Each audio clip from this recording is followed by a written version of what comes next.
Alright, so guys, a lot of people asking me when I say I have lupus, right? Because what if people ask? If you watch my next video, the one I'm gonna put up probably in a couple of days or yesterday, I don't know when you will be seeing this video, but the video I'm gonna put up before this one, that one had explained my current situation and why I wasn't updating and things like those. So yes, I have lupus, right? And it's an autoimmune disease that attack your body. It's something for some people, it attack it rigorously, like it just attack it like tear them apart, and for most people that mean a tragic ending, right? So for me though, I have been diagnosed more than 6 years, 6 7 years, right? So I have been diagnosed with lupus with more than 6 7 years. At one time the doctor didn't tell me, say, well, you look like you have about a year. Not go around thing. Because remember, I asked the doctor, and the doctor said to me, he says, well, lupus takes who it wants to take, and it keeps who it wants to keep.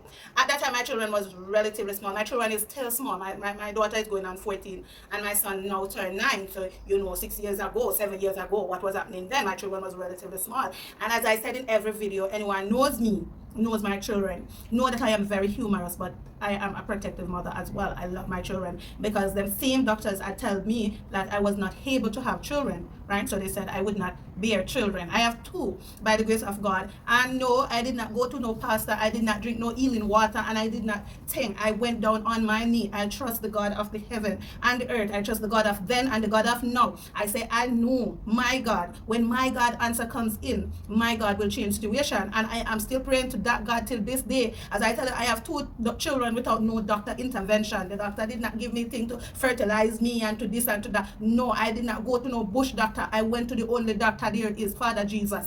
And anyways, I say that to say this.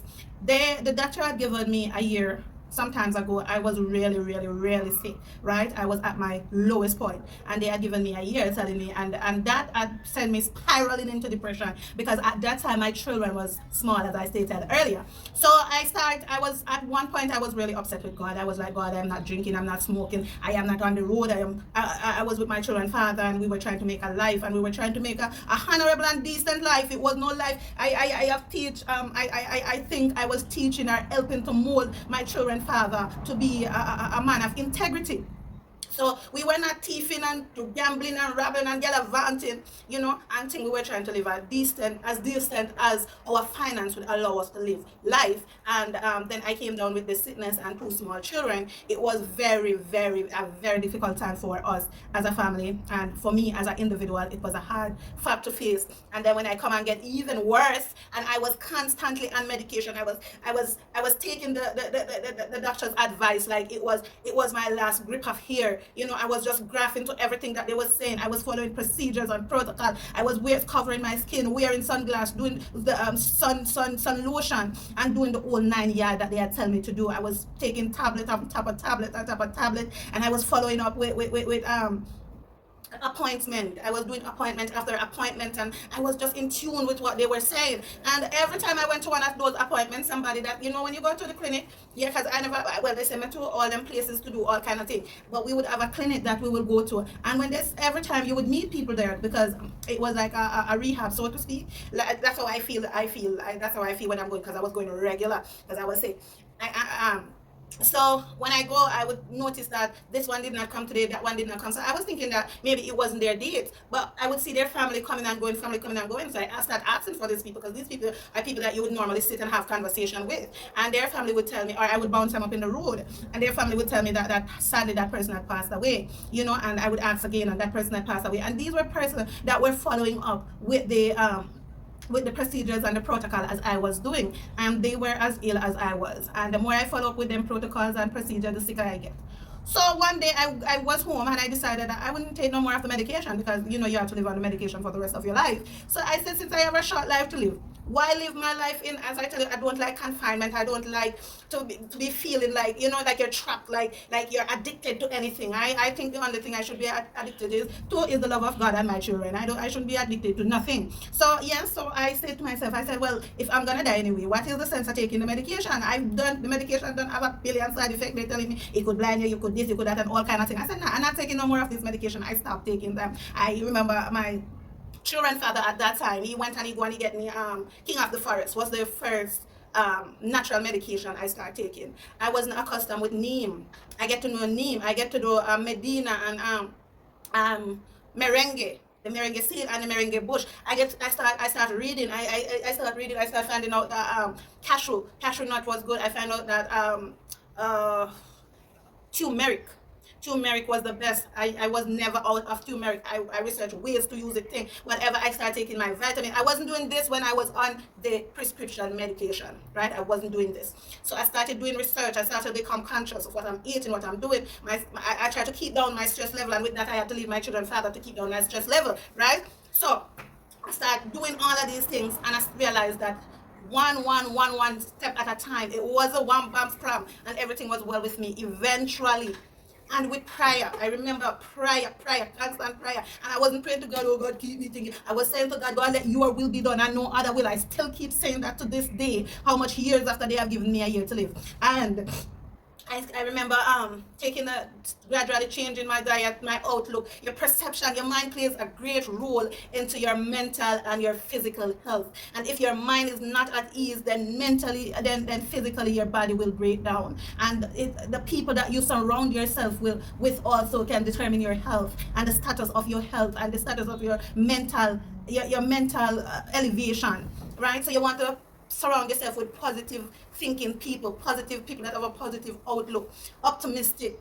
Try, I know it's hard, like if you have people that you are attached to and they're pessimistic, sometimes we ourselves do not want to recognize or to even believe that these people are pessimists. But please detach yourself from them, because they will help you to go under. All right, so get rid of everything now. I must start thing. I must start follow up my medication, vitamin, mineral, this, that, all kind of thing. No alcohol. Well, never alcohol and smoking. I never my thing from day one. I never a party person, so I never fret about night light. Me I get enough rest. No, I never get enough rest. Because I do security work. And when I do security work, I do 36, 48, you name it, 72 straight, and then place the stress in it. Have nothing name. God bless when you get 15 minutes sleep. So you know, say your body is still under duress, is still under pressure, is still you know, but you have to do what you have to do, because at the end of the day, I have two small children. My children father job not stable, and 100 and all of these things. We are trying to make ends meet as a young couple and as a young family. Right, focus on that, right? And the security work I talk about, and the security work I do now, the security work that need far that come that work on the WAF as a WAF security. Alright, so different company now, right?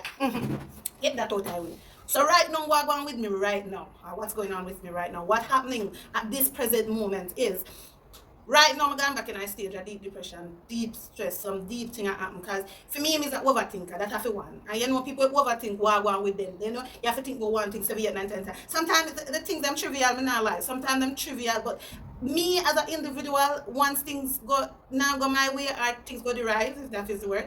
One thing's not going my way, or it's not going the way that it ought, or I think it ought to be going, then it's just opportunity to be placed on my brain, right? And I went through such a sensitive era. I don't even sure that is the right context of word, because what I went through, I don't think there is words that are organized in the English dictionary to elaborate on what I went through for the last 2 weeks. Was the first time, the last 2 weeks was the first time in my 39 years on earth that I contemplated suicide. And no, this had nothing to do with relationship. It had nothing to do with relationship. And if any relationship is relationship, a family. Trust me, my own family, the people that should be there to protect, to guide, to watch over you, to take, they drive me to the in such a state, in a state of the rest, where I contemplate suicide as a way out. The only reason that I was able to make that video past couple days ago and this video today was because of my children. Without my children, if it is that God had not blessed me with children, if it is that I had a steady family, if I had a family that I know if I was gone, my children would be okay, then I would make that video. I wouldn't here to testify today. I wouldn't be here to fight today. I wouldn't be here today to tell somebody living with this disease that I don't know what you're gonna do to come through, but you have to come through. You understand what I'm saying? I have been through some things so inhumane. I don't think it have words to explain those things, and I do not want to say them. I'm deliberately holding back and saying it because I do not want to stir up that kind of worm right now. And it's, as I said, it's a very, very sensitive topic, and I am not sure I want to put that aspect of my life outside there. All right?